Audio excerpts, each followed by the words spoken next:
Hello friends, सी language के first lecture में आपका स्वागत है। लर्न सी हम लोग क्यों लर्न करना चाहते हैं।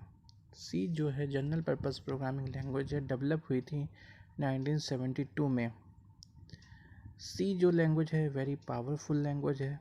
It has been use develop operating system भी सी लैंग्वेज पे ही लिखा गया है हेल्प से, और डेटाबेस एप्लीकेशंस सी लैंग्वेज की हेल्प से ही डेवलप किए गए हैं।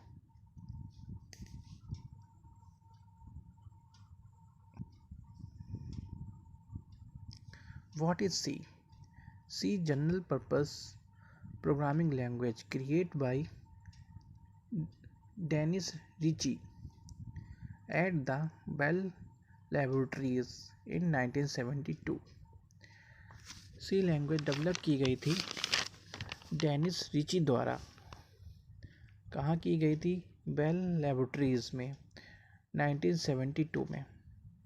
It is a very popular language. ये बहुत ही पॉपुलर लैंग्वेज है और पुरानी लैंग्वेज है, ओल्ड है।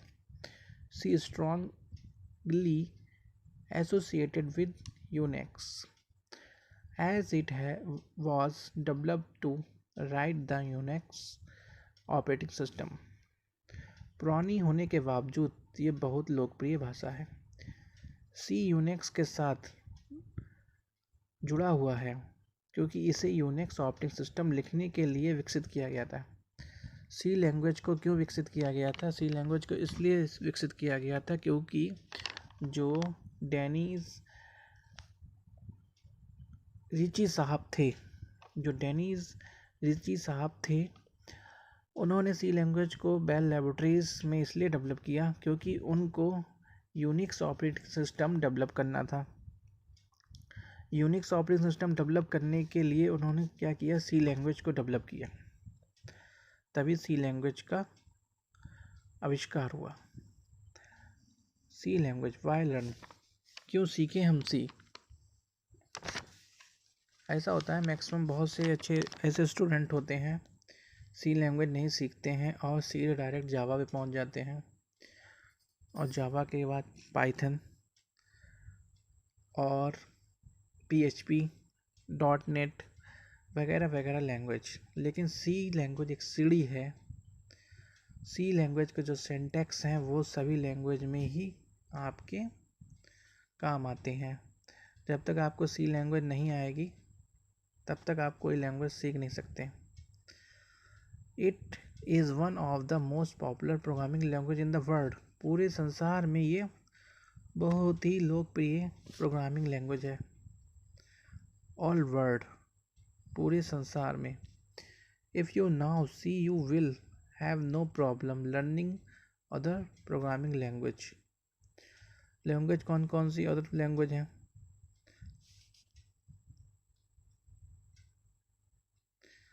मैंने अभी बताया Java, Python, C plus plus, C sharp.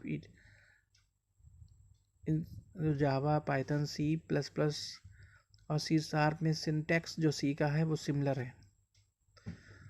सी आप सीखेंगे, सी में जो सिंटैक्स होंगे वो सिमिलर जावा में यूज़ होंगे, पाइथन में यूज़ होंगे, सी प्लस प्लस में यूज़ होंगे, सी शार्प में यूज़ होंगे। और सी शार्प अगर आपको विदाउट सी शार्प की आप ASP.NET नहीं सीख सकते। आपको सी शार्प सीखने के लिए आपको सी लैंग्वेज आनी चाहिए। सी लैंग्वेज आएगी आपको, उसके सिंटैक्स आप सी शार्प में यूज़ कर पाएंगे। सी शार्प आप कमांड कर लेते हैं लैंग्वेज पे, फिर आप ASP.NET पे कमांड कर पाएंगे। ऐसा होता है कई बार स्टूडेंट मार्केट में लैंग्वेज चल रही है ASP.NET, तो जो बीटेक के स्टूडेंट्स होते हैं, BCA के स्टूडेंट होते हैं, MCA के स्टूडेंट्स, वो क्या करते हैं, मार्केट में जो लैंग्वेज चल रही है, मान लीजिए वर्क हो रहा है आपका ASP.NET पे, मार्केट पे चल रही लैंग्वेज, मार्केट में उसी पे वेबसाइट बन रही है PHP पे और ASP.NET पे, तो बच्चे क्या करते हैं, सीधे ही कंप्यूटर इंस्टीट्यूट में गए और ASP.NET पे कोर्स किया या PHP कोर्स किया। कोर्स करने के बाद उन्हें समझ में नहीं आता ASP.NET, वो निपुण नहीं हो पाते हैं उस कोर्स में, कमांड नहीं कर पाते हैं ASP.NEट लैंग्वेज पे। रीजन ये रहता है जनरली कि उन्हें सी लैंग्वेज नहीं आती, सी लैंग्वेज उन्हें नहीं आती है और वो सीधे ही कूद पड़ते हैं ASP.NEट और PHP पे। तो सिंटेक्स जो है वो तो आपने क्लियर नहीं की है, तो फिर वो जो सिंटेक्स हैं सी के वो यूज़ कहाँ होंगे, वो यूज़ होंगे ASP.NEट पे और आपके PHP पे। ठीक है। C is a very fast compare to other, C language जो है बहुत फास्ट लैंग्वेज है जो अदर प्रोग्रामिंग लैंग्वेज है उनसे, Java and Python. C is a very versatile, C बहुत ही बहुमुखी लैंग्वेज है। It can be use in both application and technology, C language से एप्लीकेशंस और टेक्नोलॉजी भी हम डेवलप कर सकते हैं। कुल मिला के आप लोग ये जान लीजिए सी लैंग्वेज ही मोस्ट इम्पॉर्टेंट लैंग्वेज है। विदाउट सी लैंग्वेज के आप दुनिया की कोई भी लैंग्वेज सीख नहीं सकते, क्योंकि सी लैंग्वेज के जो सिंटैक्स हैं वो ही जावा में यूज़ होते हैं। आपके जावा है जितनी बड़ी बड़ी लैंग्वेज हैं सब में सिंटैक्स सी के ही यूज़ होंगे। और मैक्सिमम आपने ये भी देखा होगा बीटेक हो गया, बीसी हो गया, एमसी हो गया, सब में सी जो है फर्स्ट सेमेस्टर में होती है। फर्स्ट सेमेस्टर में सी को इसीलिए रखा गया, पहले आप सी सीखिए, सी के जो सिंटैक्स हैं उनको आप फॉलो करिए जावा में, PHP में, ASP.NET में, C++ में। ठीक है। लेकिन मैक्सिमम ऐसा होता है बच्चे सी पे ज़्यादा ध्यान ना दे के जावा पे ध्यान देते हैं, और जावा का कोर्स करने के बाद भी जावा उनको नहीं आती।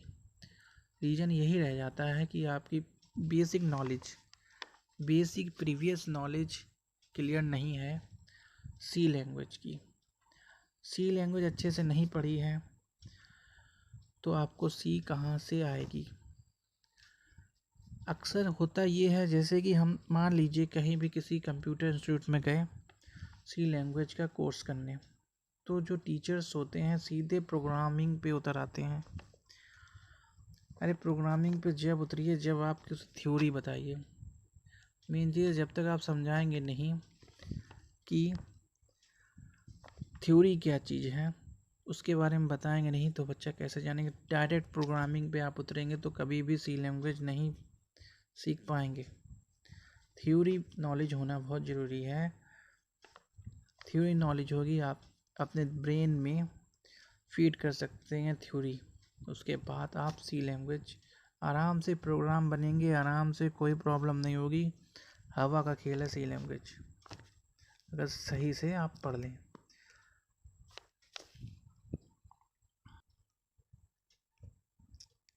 अब एक प्रोग्राम है सी लैंग्वेज का, उसको मैं एक्सप्लेन करने जा रहा हूँ। एक छोटा सा बहुत ही अच्छा सा प्रोग्राम है, उसको मैं एक्सप्लेन करने जा रहा हूँ। देखिए #include studio.h, ये क्यों यूज़ करते हैं। ये जो है #include studio.h जो है वह हेडर फाइल है। और हेडर फाइल को हम लोग क्यों यूज करते हैं, हेडर फाइल को हम लोग इस प्रोग्राम में इसलिए यूज़ करते हैं क्योंकि हमको प्रोग्राम से आउटपुट इनपुट चाहिए होता है। जब तक हम हेडर फाइल इंक्लूड नहीं करेंगे तब तक हमें इनपुट आउटपुट नहीं प्रॉपरली मिलेगा। इसीलिए हम क्या करते हैं #include studio.h का फंक्शन यूज़ करते हैं। फंक्शन तो बहुत है सी लैंग्वेज में, #include math.h भी है, बहुत ही फंक्शन है। जो कैलकुलेशन करना है तो आपको #include math भी लगाना होगा। और जो #include studio.h ये कंटिन्यू हर प्रोग्राम में लगाना पड़ेगा, क्योंकि हर प्रोग्राम में आपको इनपुट आउटपुट चाहिए ही चाहिए। ठीक है।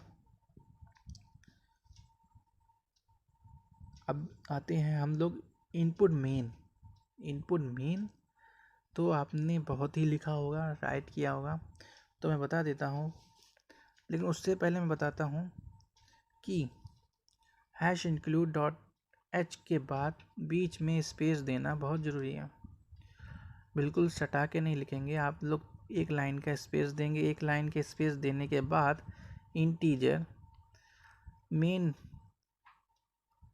Curly braces print of hello word return 0, फिर कर्ली ब्रेसेस बंद कर दिया। अब इंटीजर क्या चीज़ है? इंटीजर एक पूर्णांक है। इंटीजर एक पूर्णांक है। क्लास 6 में, मैथ की क्लास 6 में इंटीजर के बारे में पढ़ाया गया है। इंटीजर क्या है आपको यहाँ पे भी प्रोग्रामिंग में ही बेसिक नॉलेज से अटैच किया गया है। जब तक आपकी बेसिक नॉलेज नहीं क्लियर है तब तक तो मुश्किल है प्रोग्रामिंग सीखना। लेकिन मैं आप लोगों को सी लैंग्वेज बहुत अच्छे से सिखाऊंगा, एकदम बैठा दूंगा दिमाग में सी लैंग्वेज। जिस बच्चे को सी लैंग्वेज नहीं आती है मैं सिखाऊंगा फ्री ऑफ कॉस्ट। तो सुनिए, इंटीजर क्या है? पूर्णांक है। पूर्णांक क्या होता है? होल नंबर होते हैं। होल नंबर, आपके होल नंबर वो होते हैं, नेचुरल होल नंबर वो हुए जो 0 से स्टार्ट होते हैं।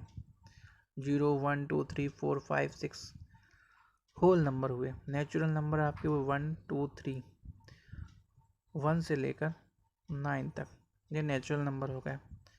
और होल नंबर में आपके 0 से स्टार्ट होता है और होल नंबर ही इंटीजर होते हैं। ठीक है, ये कंफर्म हो गई बात। अब इंटीजर मेन, इंटीजर में हमने क्या कहा, इंटीजर के बाद हमने मेन इसलिए लगाया क्योंकि हमको सिर्फ प्रोग्राम में टेक्स्ट प्रिंट कराना था। हमने कोई वेरिएबल डिक्लेयर नहीं करना, हमें कोई वेरिएबल डिक्लेयर नहीं करना है। जो हम इंटीजर के बाद कोई वेरिएबल डिक्लेयर करें, हमें सिर्फ क्या करना है, इस छोटे से प्रोग्राम में एक टेक्स्ट को प्रिंट कराना है। ठीक है, अब क्या करना है, हमें फंक्शन यूज़ करनी पड़ेगी इंटीजर में। इंटीजर में मैंने फंक्शन यूज़ करी है मेन। जो मेन होता है वो एक फंक्शन होती है। फंक्शन स्टार्ट कैसे होती है? फंक्शन स्टार्ट होती है आपकी कर्ली ब्रेसेस से। कर्ली ब्रेसेस के अंदर ही हम लोग प्रोग्राम को लिखते हैं। हमने कर्ली ब्रेसेस लिखा, फिर हमने प्रिंटफ लिखा। प्रिंटफ भी एक फंक्शन है जिसका उपयोग स्क्रीन पर टेक्स्ट को आउटपुट प्रिंट करने के लिए किया जाता है। आउटपुट को प्रिंट करने के लिए किया जाता है स्क्रीन पर। जैसे हेलो वर्ड है, इस आउटपुट को हम स्क्रीन पे प्रिंट कर देंगे। ठीक है, इसलिए हमें आउटपुट फंक्शन को प्रिंट करने के लिए किया जाता है। ठीक है, अब हमने क्या किया, प्रिंट ऑफ हेलो वर्ड लिख लिया। ठीक है, प्रिंट ऑफ भी एक फंक्शन है, मेन भी एक फंक्शन है। मेन के अंदर प्रिंट ऑफ फंक्शन काम करेगा। ठीक, अब लिखते हैं मेन फंक्शन कैसे क्लोज होगा। मेन फंक्शन क्लोज होगा रिटर्न 0 से। रिटर्न 0 लिखेंगे, मेन फंक्शन क्लोज हो जाएगा। और जो कर्ली ब्रेसेस हैं वो लगा देंगे। कर्ली ब्रेसेस लगाना बहुत ज़रूरी है, वरना प्रोग्राम में एरर आ जाएगा। आई होप आप लोगों को समझ में आया होगा। ये फर्स्ट लेक्चर था, आप धीरे धीरे आगे देखेंगे और समझ में आएगा। मदर टंग में समझाऊंगा, बिल्कुल पूरी मदर टंग में। क्योंकि एक्चुअली में होता ये है कि इंग्लिश लैंग्वेज में आप लोगों को समझाने से बहुत लोगों बच्चों को समझ में नहीं आता है। इसलिए मैं सोच रहा हूँ कि मदर टंग में ही समझाऊँगा। मदर टंग आपकी लेक्चर देखने के लिए आप लोग हमारे चैनल को सब्सक्राइब करें, लाइक करें। और मैं गारंटी के साथ कह सकता हूँ कि मैं पूरी आप लोगों को सी लैंग्वेज सिखा दूँगा। चैनल को सब्सक्राइब करें, लाइक करें, शेयर करें। Okay, bye.